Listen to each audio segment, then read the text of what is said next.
Comentario de Segunda de Crónicas capítulo 11. Dios está al control cuando todo está dividido. Versículo 1. De Judá y de Benjamín. Las tribus de Judá y de Benjamín constituían la monarquía meridional, que generalmente se llama la nación de Judá. Antes la tribu de Benjamín había estado más estrechamente aliada con la tribu de Efraín, pero parece que el establecimiento de la capital en Jerusalén, en el límite de Benjamín, por lo menos fue un factor que influyó para que Benjamín echara su suerte con Judá. Ver comentario de Primera de Reyes 12:21. 180.000. Este es un número moderado, y quizá representa a los hombres disponibles, preparados para la guerra, en las dos tribus meridionales en el tiempo de la entrada en Canaán. Judá tenía 76.500 hombres y Benjamín 45600. Números 26, 22, 41, o un total de 122 varones en edad militar en el tiempo de David. Judá tenía 500.000 hombres, segunda de Samuel 24, 9. Las fuerzas militares del reino de Judá, tales como se dan en Crónicas, llegaban a 400.000 en el tiempo de Abías, segunda de Crónicas 13:3. 580.000 en el tiempo de Asa, capítulo 14, 8, y 1160000 en los días de Josafat, capítulo 17, 14 al 18. Versículo 2. Semaías. Un profeta de Judá durante el reinado de Roboam, ver capítulo 12, 5 al 8, 15. Versículo 3. Todos los israelitas en Judá. Quizás se refiera a miembros de las tribus del norte que moraban entonces en el territorio de Judá y Benjamín, ver comentario de Primera de Reyes 12, 17. Versículo 4. Yo he hecho esto. Ver comentario de Primera de Reyes 12, 15. Por supuesto, no era la voluntad de Dios que el reino de David se dividiera en dos monarquías, sino que los israelitas continuaran creciendo hasta que, mediante sus esfuerzos misioneros, hubieran proclamado el nombre divino por toda la tierra. Pero cuando hicieron su propia voluntad y abandonaron al Señor, se retiró su mano protectora e inevitablemente las fuerzas disociadoras se dejaron sentir. Hasta este punto procedió de Dios la división del reino. Ver Libro La Edificación 169 al 173. Versículo 5. Ciudades para fortificar. Los versículos 5 al 12 tratan de las ciudades que edificó Roboam para la defensa de Judá. Esta información no se da en Reyes. Las ciudades mencionadas están en las partes meridional y occidental del país, lo que sugiere que estaban fortificadas como una protección contra Egipto. La política agresiva de Sisac, ver Segunda de Crónicas 12, 2 al 9, Primera de Reyes 14, 25, 26 ocasionó estas medidas defensivas de parte de Judá. Versículo 6. Belén. Pueblo a unos 8 kilómetros al sur de Jerusalén, ver comentario de Génesis 35, 19. Etam. Pueblo a 4 kilómetros al suroeste de Belén. Tecoa. Pueblo a 8 kilómetros al sur de Belén, ver Primera de Crónicas 2, 24, 4, 5, Segunda de Samuel 14, 2,4, 9, Segunda de Crónicas 20, 20, Amós 1, 1. Versículo 7. Bet-sur. Pueblo de la zona montañosa de Judá, Josué 15, 58, a 6,4 kilómetros al norte de Hebrón.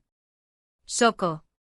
Pueblo a 22,5 kilómetros al sudoeste de Belén, ver Segunda de Crónicas 28, 18, Josué 15, 35, Primera de Samuel 17, 1.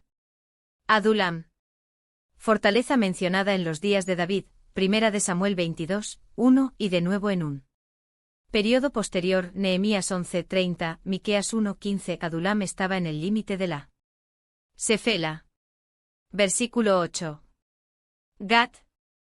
Ciudad de la zona filistea y por lo general bajo el control filisteo, Primera de Reyes 2, 39 al 41, Amós 6, 2. Maresa. Pueblo de la Sefela, ver Josué 15, 44, fue aquí donde Asa derrotó a Zera etíope, ver comentario de Segunda de Crónicas 14, 9, 10. Zif. Lugar del sur de Judá, ver Josué 15, 24. Versículo 9. Adoraim. Quizás se trate de Dura, aldea montañosa a 8 kilómetros al oeste de Hebrón. Laquis. Pueblo importante de la zona baja de Judea, ver Josué 15, 39, Segunda de Reyes 14, 19, 18. 14 Miqueas 1, 13, a unos 40 kilómetros al suroeste de Jerusalén. Azeca. Pueblo al noreste de Laquis, en la Sefela de Judá, ver Josué 10,10, 11, Primera de Samuel 17, 1, Nehemías 11:30. Versículo 10. Zora. Pueblo de Dan. Ver Josué 15, 33,19, 41, Jueces 13, 2, 25, 16, 31, 18, 2, 11, Nehemías 11, 29. Ajalón. Pueblo a 22,4 kilómetros al noroeste de Jerusalén. Originalmente correspondió a Dan. Josué 19, 42, y fue designado como una ciudad levítica para los coatitas. Josué 21, 20, 24. Hebrón. Ciudad importante a 30,4 kilómetros al 242 suroeste de Jerusalén. Ver Génesis 23, 2, Primera de Crónicas 3,16, 55, 57, 11, 1. Versículo 11. Provisiones. No solo eran ciudades fortificadas, además disponían de alimentos como para soportar un largo asedio. Versículo 13. Los sacerdotes y levitas. Eliminados de su oficio, los sacerdotes y levitas abandonaron el reino del norte y se fueron al sur donde podían participar del culto de Jehová en su templo. Versículo 14. Ejidos. Es decir, las tierras de pastoreo que rodeaban las ciudades. Ver Levítico 25, 34, Números 35, 2 al 5, 7, ver comentario de Josué 14, 4. Sus posesiones. Ver Levítico 25, 29 al 34. Los excluyeron. Sistemáticamente Jeroboam estableció una religión organizada con centros de culto, enteramente diferentes del culto ofrecido a Jehová en Jerusalén. Primera de Reyes 12, 26 al 33. Así esperaba que sus súbditos perdieran el afecto que tenían a la capital del sur. Versículo 15. Designó sus propios sacerdotes. Al nombrar a sus propios sacerdotes, Jeroboam separó a los levitas de sus funciones en relación con el culto de Jehová y asestó un impacto directo al régimen levítico y a todo lo que significaba para ayudar a mantener el culto de Dios. Ver Patriarcas y Profetas página 74. Lugares altos. Dan y Betel fueron los dos centros importantes de culto del reino del norte. Primera de Reyes 12, 29 al 31, pero también había lugares altos por todo el país donde se practicaban los ritos de la nueva religión. Ver Primera de Reyes 13, 32. Para los demonios. Dios considera el vil culto a los ídolos como culto a demonios. Ver Deuteronomio 32, 17, Salmos 106, 37, 38, Primera de Corintios 10, 20, la orientación religiosa de Jeroboam. Abrió el camino para las corruptas formas de idolatría que se introdujeron en Israel y envilecieron al pueblo, lo cual los apartó aún más de Dios. Versículo 16. Tras aquellos. Es decir, tras los sacerdotes y levitas que fueron a Judá y a Jerusalén. Versículos 13, 14. Vinieron a Jerusalén.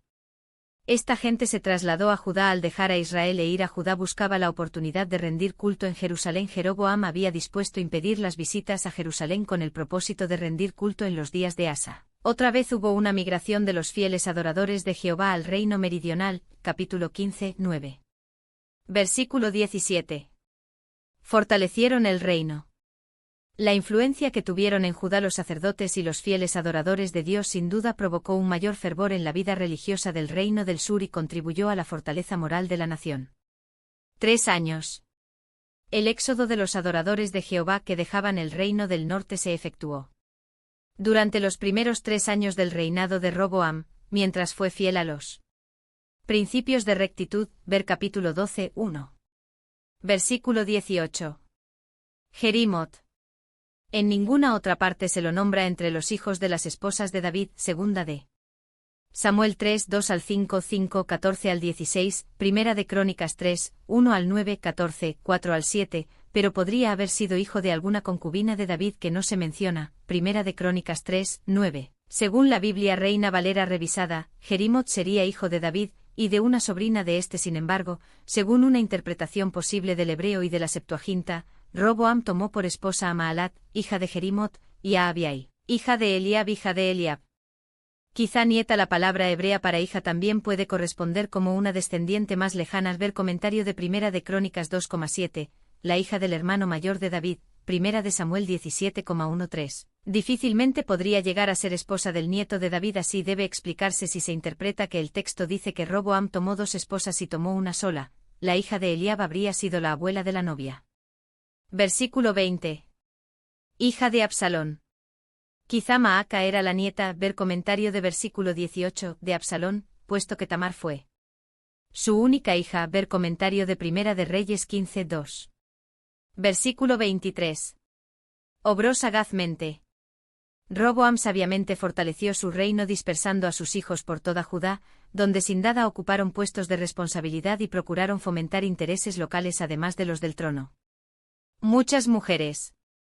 Un harén con muchas esposas era considerado como una señal de realeza y de riqueza, sin embargo Dios lo desaprobaba, Deuteronomio 17:17. Comentario de Segunda de Crónicas capítulo 11.